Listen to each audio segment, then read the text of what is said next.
नमस्कार, स्वागत है आप सभी का CNBC आवाज पर। आप देख रहे हैं खिलाड़ी नंबर 1। मैं हूं हर्षिता सावंत और भारतीय बाजारों के हाल आपकी स्क्रीन पर पहले आते हुए दिखाई देंगे। याद रखिएगा, आज फ्राइडे का सत्र, कल की एक्सपायरी धुआंधार हुई, लेकिन आज थोड़ा सा मार्केट हल्की मुनाफा वसूली की गिरफ्त में आता हुआ दिखाई दे रहा है। लगभग 50 पॉइंट नीचे इस समय 18,560 के आसपास। आज सुबह में निफ्टी फिर 18,664 के लेवल्स के पार पहुंचता हुआ दिखाई जरूर दिया था, लेकिन टिका नहीं है इंडेक्स उन लेवल्स पर। निफ्टी बैंक, जिसकी चाल मजबूत थी, कल के सत्र में बहुत जबरदस्त तेजी देखने को मिली। 43,853 तक का हाई इसने छुआ, अब 43,700 के आसपास 100 पॉइंट ऊपर अभी भी ये है। मिड कैप इंडेक्स भी करीब 70 पॉइंट की बढ़त पर कारोबार कर रहे हैं। एडवांस डिक्लाइन रेशियो दरअसल आज गिरने वाले शेयरों के फेवर में हल्का सा दिखाई दिया है। थोड़ा सा गैप है, लगभग 300 साढ़े 300 पॉइंट का, और वो पिछले आधे घंटे में ही हमने देखा है लाइंस क्रॉस होती हुई दिखाई दी है, यानी कि कुछ मुनाफा वसूली के अंश मार्केट में लौटते हुए दिखाई दिए हैं। दबाव आज टेक्नोलॉजी कंपनियों की ओर से, रिलायंस की ओर से, बैंकों में एक्सिस, ICICI की ओर से देखने को मिला है, लेकिन फ्रंट फुट पर डिफेंसिव कंपनियां, FMCG और फार्मा स्टॉक्स दिखाई देने लगे हैं। हमारे जानकारों की रणनीति क्या रहेगी, और खास तौर से आज के दिन जो आखिरी दिन है दरअसल इस गेम शो का, क्या रणनीति अपनाएंगे उसका जायजा ले लेते हैं। पहले तो रिटर्न्स आपकी स्क्रीन पर। मेहुल, रुचित और ब्रिजेश एल के बीच ये मुकाबला है। मेहुल 10% के रिटर्न्स पर खड़े हैं, ब्रिजेश ने करीब 7.8% के रिटर्न्स कमाए और रुचित 0.8% के रिटर्न्स पर बैठे हैं। तो ये फिलहाल आपकी अब तक की रणनीति। लेकिन इस मार्केट को अब कैसे अप्रोच किया जाए, जब सबकी नजरें टिकी हुई हैं कि निफ्टी बैंक परहैप्स 44,000 की तरफ बढ़ता हुआ दिखाई देगा। एक बहुत ही सरप्राइज मूव कल सेकंड हाफ में निफ्टी बैंक ने दिखाया। ब्रिजेश, अब क्या ये इंडेक्स लीड करेगा अगले चार्ज को तेजी की तरफ? गुड मॉर्निंग हर्षिता जी। मुझे डेफिनेटली लगता है कि बैंक निफ्टी एक मजबूती की तरफ से ट्रेड कर रहा है। बैंक निफ्टी में ही पोटेंशियल है। बैंक निफ्टी में अगर आप देखोगे तो PSU बैंक में काफी आपको मोमेंटम देखने को मिला, और जबकि HDFC और HDFC बैंक इनमें आपको मोमेंटम नहीं देखने को मिला। आज के दिन में मुझे HDFC बैंक में मोमेंटम देखने को मिला। मुझे लग रहा है कि बैंक निफ्टी को पकड़ के रखेगा, ज्यादा मंदी या प्रॉफिट बुकिंग नहीं होगा, साइडवेज ही होगा शायद, और आखिर में शायद HDFC बैंक होगा जो शायद मार्केट को, बैंक निफ्टी को पकड़ के रखेगा। और ग्रेजुअली आप देख सकते हो कि 44,000 44,500 का ऊपरी तरफ में आपको बैंक निफ्टी में तेजी का व्यू बनना चाहिए। ओके, तो बैंक निफ्टी में तेजी का व्यू डेफिनेटली बनता हुआ दिखाई देगा। मेहुल, आपकी रणनीति क्या रहेगी? निफ्टी को अगर चलना है, किस स्टॉक पर फोकस करें? गुड मॉर्निंग हर्षिता जी, गुड मॉर्निंग एवरीवन। देखिए हर्षिता जी, मेरा व्यू कल जैसा था वैसा आज भी है कि 18,670 के ऊपर जब हम जाएंगे तो हम नई तेजी की बात करेंगे, शायद 19,000 की भी बात कर पाए, बट तब तक मैं कंप्लीटली अवॉइड करूंगा। इनफैक्ट इंडेक्स में ऐसा कुछ खास हो ही नहीं रहा है। 2-3 स्टॉक मिलके इंडेक्स को चला रहे हैं, तो कंप्लीट इंडेक्स मैनेजमेंट हो रहा है ऐसा लग रहा है मुझे। तो मेरा फोकस अभी भी स्टॉक स्पेसिफिक ही रहेगा। निफ्टी के लेवल्स की बात करें तो आज भी 18,660 का हाई मारा है शायद, तो 670 नहीं निकल रहा है। जब तक वो नहीं निकलेगा तब तक मैं निफ्टी में तेजी की बात नहीं कर पाऊंगा। तो जब तक 18,670 ना पार करें तब तक ये शायद यही स्थिति रहेगी, मझधार में रहेगा बाजार। देखिए, डे हाई से हम करीब करीब अब 100 पॉइंट नीचे ट्रेड करते हुए दिखाई दे रहे हैं। रुचित, आपकी अप्रोच क्या रहेगी? आपने इनफैक्ट कई मिड कैप्स को आइडेंटिफाई किया। ये बताइए, आज के लिए भी क्या फिर से रुझान छोटे मझौले काउंटर्स पर? आई थिंक यस, एक स्टॉक स्पेसिफिक अप्रोच ही रखना चाहिए, क्योंकि इंडेक्स वाइज देखेंगे तो हम डेटा इतना नेगेटिव नहीं है। ऑल्दो अपन FIs की तरफ से इंडेक्स फ्यूचर्स में पिछले कुछ दिनों में प्रॉफिट बुकिंग हुई है, जहां पे 1 दिसंबर को जब मार्केट ने ऑल टाइम हाई बनाया था तब उनकी 76% लॉन्ग शॉर्ट रेशियो थी, वो अभी घट के 60% के आसपास हो गई है। So may be because December second half में यूजुअली उनकी एक्टिविटीज कम हो जाती है, लेकिन 20 में जो सपोर्ट है वो इंडेक्स का इंटेक्ट है, वो 18,450 के आसपास आ रहा है। सो हमें यहाँ से ज्यादा मंदी नहीं लग रही है, क्योंकि डेटा ऐसा नेगेटिव नहीं है। आप डॉलर इंडेक्स भी देखेंगे तो अच्छे करेक्ट हुए हैं, जो हमारे मार्केट्स के लिए पॉजिटिव है। ओनली 18,450 अगर उसके नीचे हम बंद आते हैं तो आई थिंक फिर हम थोड़े प्राइस वाइज करेक्टिव फेस के लिए एंटिसिपेशन करेंगे, बट जब तक 18,450 के ऊपर है तब तक आई थिंक मार्केट में ये जस्ट एक प्रॉफिट बुकिंग है। इसके लिए इंडेक्स आपको ज्यादा तेजी नहीं दिखा रहा है, लेकिन स्टॉक स्पेसिफिक मूव्स में आपको नो अपॉर्चुनिटीज ढूंढते रहना चाहिए। ओके, तो ये फिलहाल आपके लिए एक क्लियर कट रेंज 200 पॉइंट की देखने को मिल रही है। जब तक हम 18,450 के नीचे टूटते नहीं है तब तक हम तेजी में है, लेकिन तेजी बढ़ेगी तब जब हम 18,670 को क्रॉस करेंगे। तो ये फिलहाल मार्केट के लिए एक रुझान। चलिए कुछ टॉप ट्रेड्स आपकी स्क्रीन पर लेकर आते हैं जो हमारे जानकारों ने आइडेंटिफाई किए थे कल और बढ़िया चले हैं। एक तो यहाँ पर लेकर आइएगा रैलिस इंडिया 2% तक के रिटर्न्स देने में कामयाब था। ये था मेहुल का ट्रेड और ब्रिजेश ने जीएसएफसी। इनफैक्ट आपको याद होगा 2-3 ट्रेडिंग सेशंस में हमारे जानकारों ने फर्टिलाइजर कंपनियां या फिर एग्री केमिकल स्टॉक्स आइडेंटिफाई किए और उनके रिटर्न्स काफ़ी तगड़े थे। सवाल यही है कि यहाँ से आगे किस तरह के ट्रेड्स को ये जोड़ते हुए दिखाई देंगे। मेहुल, आज शुरुआत आपसे करेंगे। आपने केईसी इंटरनेशनल कल दिया था, वो अभी भी होल्ड कर रहे हैं। मेहुल का पोर्टफोलियो प्लीज लेकर आइएगा स्क्रीन पर। रैलिस इंडिया में प्रॉफिट इन्होंने बुक कर लिया है करीब 255 के लेवल्स पर और साथ ही साथ दीपक फर्टिलाइजर में भी आज, माफ कीजिएगा, इंडिया बुल्स रियल में भी इन्होंने कल प्रॉफिट बुक किया है। तो केईसी इंटरनेशनल होल्ड कर रहे हैं, नया ट्रेड क्या है? हर्षदा जी, मेरे ख्याल से कोई कंफ्यूजन है। कल मैंने 480 पर केईसी बुक कर लिया था, सो प्लीज एक बार उसको रीचेक करा देना। और आज के लिए मेरा जो नया ट्रेड रहेगा, तो आज मैं 2 ट्रेड्स दे पाऊंगा। अब तक मेरे कोई भी कॉल्स ओपन नहीं है। केईसी 480 में बुक कर लिया था। सो नया जो ट्रेड है आज मेरा वो है जुबिलेंट फार्मा। एक रेंज ब्रेकआउट जैसा दिख रहा है मुझे। 402 का भाव है यहाँ पर। 200 डे मूविंग एवरेज के पास स्ट्रगल कर रहा है, बट यहाँ पर सस्टेन होगा तो एक बड़ी तेजी देखने को मिल सकती है। तो 402 पर जुबिलेंट फार्मा को लेना है। इसका स्टॉप लॉस रहेगा हर्षदा जी 386 और टारगेट 430 का रहेगा। 386 आप कह रहे हैं स्टॉप लॉस और 430 के लिए टारगेट। जुबिलेंट फार्मा करीब 4% ऊपर। आज अच्छी खासी ट्रेंड इसमें तेजी की बनी है। आज इनफैक्ट आपने नोटिस किया होगा सन फार्मा में नेशनल लेवल से खरीदारी आई। डीवीज लैब जो अब तक बिल्कुल नहीं चला था और उस पर काफी मीम्स भी बनते हुए दिखाई दे रहे थे कि देखिए हम ऑल टाइम हाई पर आ गए हैं लेकिन डीवीज चला ही नहीं है। वो स्टॉक भी रफ्तार दिखा रहा है। तो जुबिलेंट फार्मोवा उस लिहाज से आइडेंटिफाई किया गया है। 4% के गेन्स इस समय 430 टारगेट रहेगा। ब्रिजेश का पोर्टफोलियो आपकी स्क्रीन पर लेकर आएंगे। एक तो जीएसएफसी के ट्रेड को ये फिलहाल कैरी कर रहे हैं, करेक्ट ब्रिजेश? और आपने प्रॉफिट बुक किया है एपीएल अपोलो और साथ ही त्रिवेणी टर्बाइन में। राइट, सही है। तो जीएसएफसी 154 के टारगेट के लिए होल्ड है। अब नया ट्रेड क्या कैरी करेंगे? मैडम, मैं जैसे आपको पता है एचडीएफसी बैंक में मैं बाय लेना चाहूंगा करंट प्राइस में 1630 में।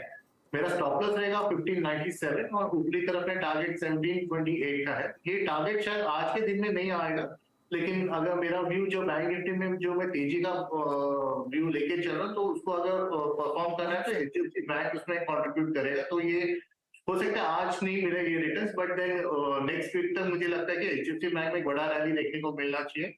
तो वो मेरा एचडीएफसी बैंक में मेरा बाय ट्रेड होगा। तो आपने टारगेट कहा 1728 और एक पोजिशनल कॉल रहेगा, यानी कि अगले हफ्ते तक कैरी करने की सलाह है। एचडीएफसी बैंक में कल हमने देखा था सेकेंड हाफ में अच्छी तेजी बनी थी, आज भी करीब 0.5% ऊपर है।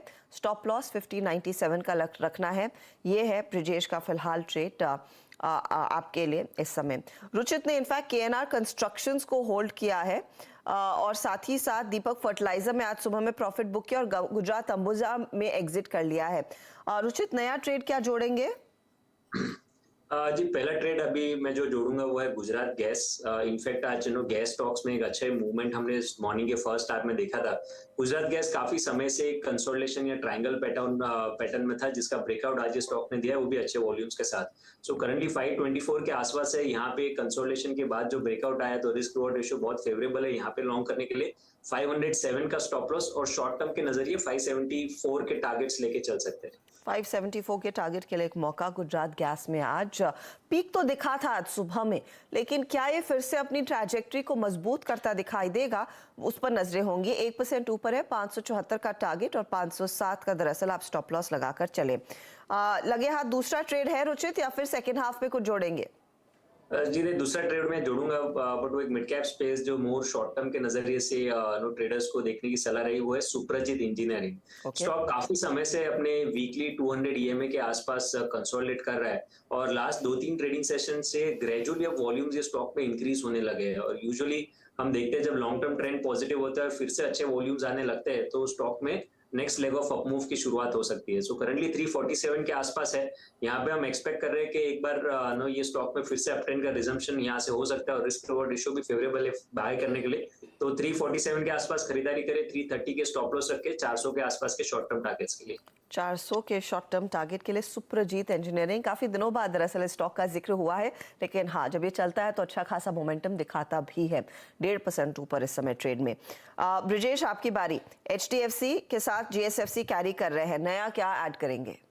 मैडम मैं एक पावर स्टॉक ऐड करना चाहूंगा, कल्पतरू पावर, जो 552 पे अभी ट्रेड कर रहा है। तो मुझे लगता है कि ये स्टॉक काफी पॉजिटिव है। जिस हिसाब से इसका रेंज ब्रेकआउट आया था तो इसमें और अपसाइड मुझे दिखता है। और आज बेसिकली आज वॉल्यूम के साथ ये स्टॉक चला है, ऑलरेडी 6% पर है काउंटर, पर मुझे लगता है कि और इसमें तेजी हमको देखने को मिलेगा। तो ये करंट प्राइस में मैं बाय लेना चाहूंगा 553 में, और जो मेरा स्टॉप लॉस रहेगा वो 542 का स्टॉप लॉस मैं मेंटेन करूंगा 586 के टारगेट के लिए।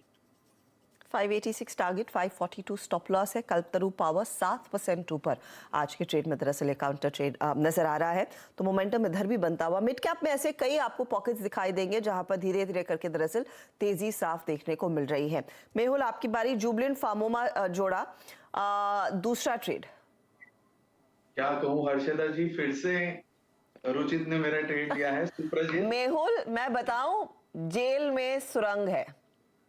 देखिए मैम, पता है तभी आपके ट्रेड्स कुछ तो हो रहा, तो आप लोगों की टेलीपैथी बड़ी सॉलिड है।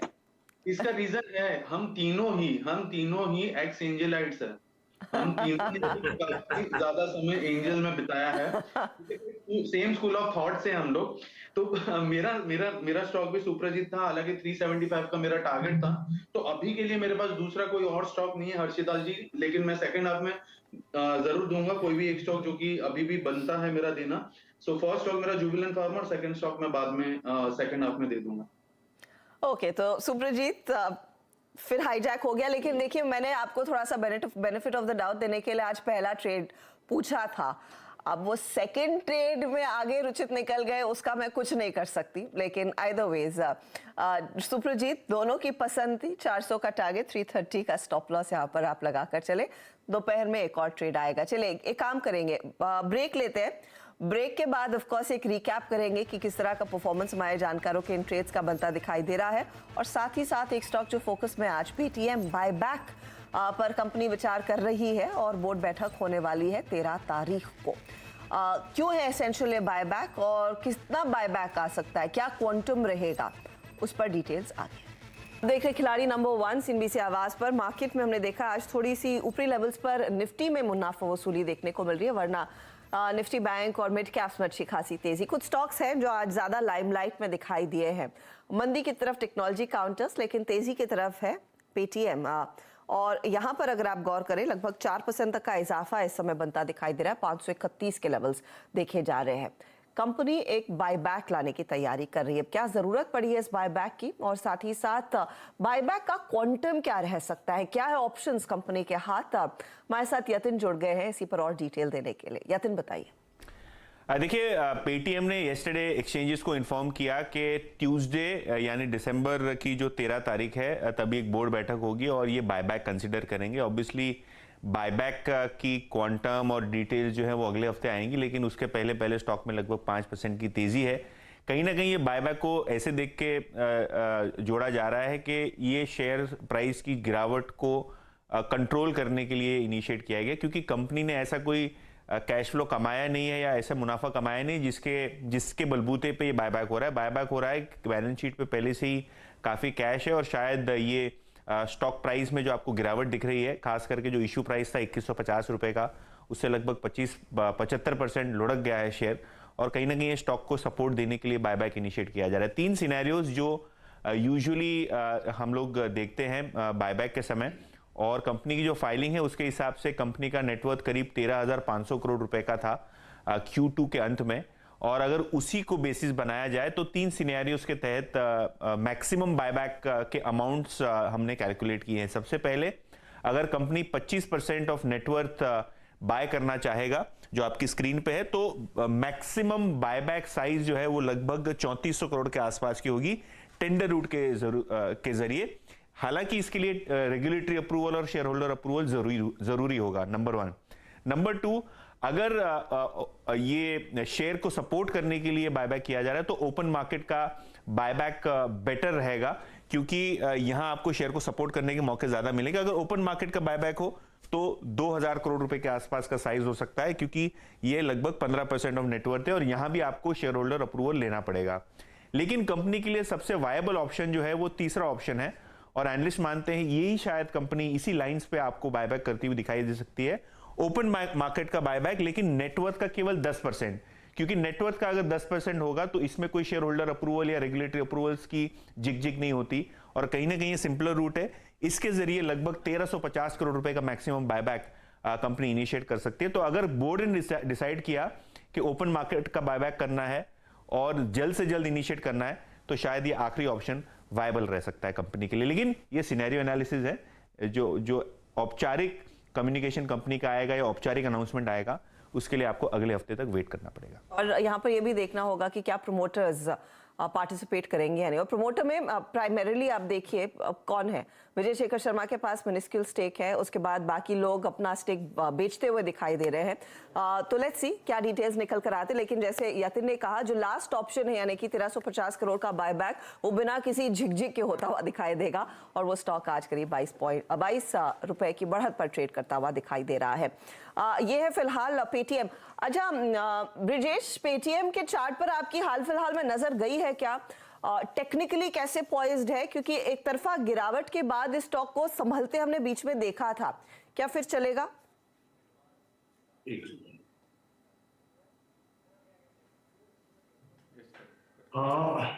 अगर चार्ट पे देखो तो ये डाउनट्रेंड का काउंटर है, इस पे बड़ा तेजी तो नहीं लग रहा है। जो न्यूज के चलते एक बाउंस बैक आ सकता है, जो 600 के आसपास इसको जो एक गैप एरिया भी है, तो एक ट्रेडिंग मूव बन सकता है। बट देन डायरेक्शनली अभी भी ये मंदी का ही काउंटर है, तो मुझे लगता है कि अगर बाउंस मिलता है तो उसमें एक बार एग्जिट कर लेना चाहिए, क्योंकि डायरेक्शनली इसका जो लॉन्ग टर्म के चार्ट अभी भी वीक है मैडम। टर्म चार्ट्स अभी भी वीक है। ऑफ कोर्स सेंटिमेंट भी काफी बिगड़ा हुआ है, जिस तरह से स्टॉक टूटा है हाल फिलहाल में। अब देखते हैं वो बायबैक का आंकड़ा किन लेवल्स, क्या प्राइस आता है, क्या क्वांटम आता है, और कितना यहाँ किस रूट से दरअसल ये बायबैक कंपनी करने को तैयार रहती है। तो वो स्टॉक आज खबरों में तो रेडार पर। चलिए अब लेकर आते हैं हमारे जानकारों के पोर्टफोलियो। आज मेहुल, रुचित और ब्रिजेश आखिरी दिन खेल रहे हैं खिलाड़ी नंबर 1 का, एटलीस्ट इस हफ्ते के लिए, और रिटर्न्स पर आएंगे। लेकिन पहले जो स्टॉक्स चुने हैं, जुबलेंट फार्मोवा 430 का टारगेट, ये मेहुल का पोर्टफोलियो में स्टॉक शामिल हुआ है। 386 का इन्होंने स्टॉप लॉस जरूर जोड़ा है। रिटर्न्स दिखाइएगा इसमें प्लीज, क्योंकि स्टॉक अच्छे खासे मोमेंटम में था। इस घंटे करीब 2.21% तक के रिटर्न्स ये जोड़कर दे रहा है, तो ये अच्छा चला है। अब आते हैं अपने अगले पोर्टफोलियो पर।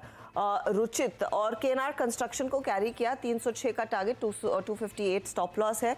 गुजरात गैस इन्होंने नया जोड़ा है, 574 का टारगेट, 507 दरअसल इनका स्टॉप लॉस। और सुप्रजीत 400 के टारगेट के लिए इन्होंने जोड़ा, 330 दरअसल इनका स्टॉप लॉस है। केएनआर हल्का है, 2% के गेन सुप्रजीत में बनते हुए दिखाई दे रहे हैं। और कोइंसिडेंस देखिए कि मेहुल को पसंद था सुप्रजीत, और जो जुबलेंट फार्मोवा मेहुल ने लिया था वो दरअसल शॉर्टलिस्ट करके रुचित भी बैठे थे।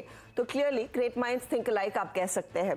अब ब्रिजेश का पोर्टफोलियो, जीएसएफसी कैरी करे 154 का टारगेट। एचडीएफसी बैंक एक मीडियम टर्म पर्सपेक्टिव, अगले हफ्ते के लिए एक पोजिशनल ट्रेड, 1728 का टारगेट और 1597 का स्टॉप लॉस। और कल्पतरू पावर 586 के लिए मौका, तेजी का इन्होंने पकड़ा, 542 का दरअसल यहाँ पर स्टॉप लॉस आया है। अनफॉर्चुनेटली जीएसएफसी अकेला है जो आधे % तक के गेंस जोड़ रहा है। एचडीएफसी बैंक इस समय थोड़ा सा ठंडा पड़ता हुआ, और कल्पतरू पावर में भी थोड़ी सी नरमी आती हुई दिखाई दे रही है। देखते आगे ये कितना कंट्रीब्यूट करते हैं ओवरऑल रिटर्न्स के लिहाज से। तो कांटे की टक्कर कायम है। देखिए मेहुल अब 12.5% के रिटर्न्स पर, लेकिन इनके ठीक पीछे हैं 11% के रिटर्न्स के साथ ब्रिजेश रेल, और तीसरे स्थान पर रुचित जैन करीब 2% तक के रिटर्न्स इधर बनते हुए दिखाई दे रहे हैं। ये फिलहाल अब तक की ताजा तस्वीर। कॉनकॉर आपकी स्क्रीन पर लेकर आएंगे। खबर आ रही है कि अगले महीने बोली सरकार मंगवाती दिखाई देगी। याद रखिएगा कॉनकॉर के विनिवेश को लेकर सरकार ने काफी बड़े कदम उठाए हैं। एक जो पेंडिंग मामला था वो हाल ही में उसे रिजॉल्व किया गया है। अब यहां पर अगले महीने बोलिया बिडिंग प्रोसेस शुरू होती हुई दिखाई देगी। स्टॉक शांत है। ऑल द बेस्ट आप तीनों को इस हफ्ते। बहुत बढ़िया ट्रेड्स आप तीनों ने दिए हैं और ऑफ कोर्स 1 बजे एक अपडेट लेकर आएंगे और 3:30 बजे बात होगी इस हफ्ते के खिलाड़ी नंबर 1 से। All the very best and thank you for your time. चले लेंगे एक ब्रेक, आगे फोकस कमोडिटी मार्केट के एक्शन पर।